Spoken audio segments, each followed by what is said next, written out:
What little details and hints did we miss from the Spyro Comic-Con footage? Let's find out.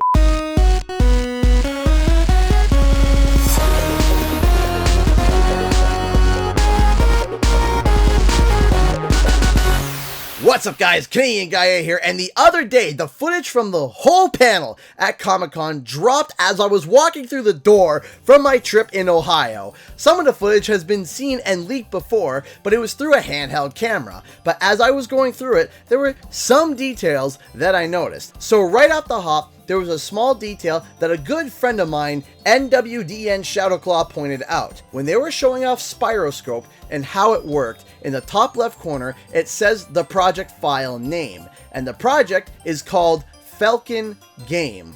Some of you might be slightly confused, unless you are a veteran to this channel, but back when we were in the Spyro Detective days, the official Spyro account was disguised as Falcon McBob. When we looked at the Voice Actors Guild on their website, we saw that there was a project under Activision's banner called Falcon. So, the project file that's been used is something small, but really cool to think back to. The next thing I wanted to point out was Trogdor. See how he's got these scars, a knife, a big rack of teeth, and other miscellaneous weaponry?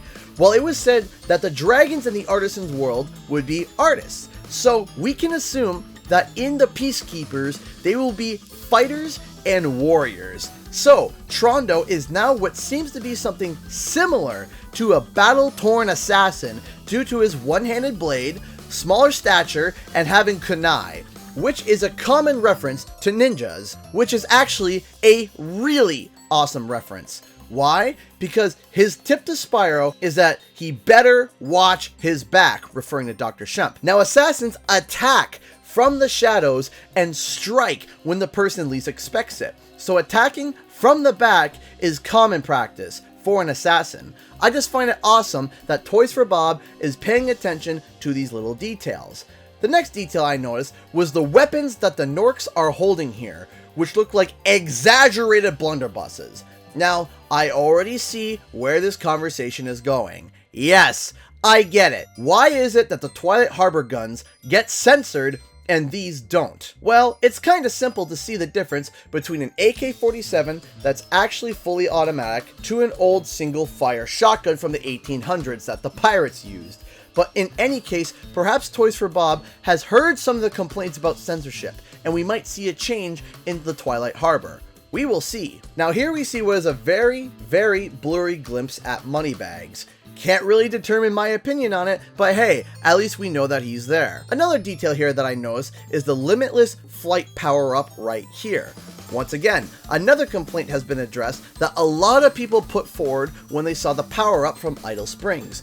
People found that it was dull and bland because it had no particle effects at all. But now, we can see that particle effects galore has been jammed onto the power-up effects, and it looks really good. Now, the next little detail I noticed here is that there is an NPC here with a green orb above their head.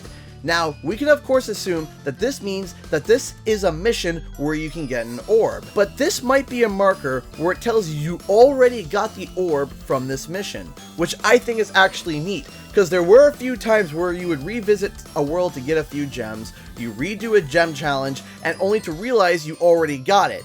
I'm not sure if that's a feature or not, but I think it would be cool. The next detail I noticed is that the little gem cutter here says something a tad different from before. See, in the classic game, you actually had to hold the triangle button to aim, but now it's telling you to just press it, which could mean a slight control scheme change. Instead of having to hold the triangle button, you just tap it, which I am cool with, and you likely will just have to tap it again to toggle back.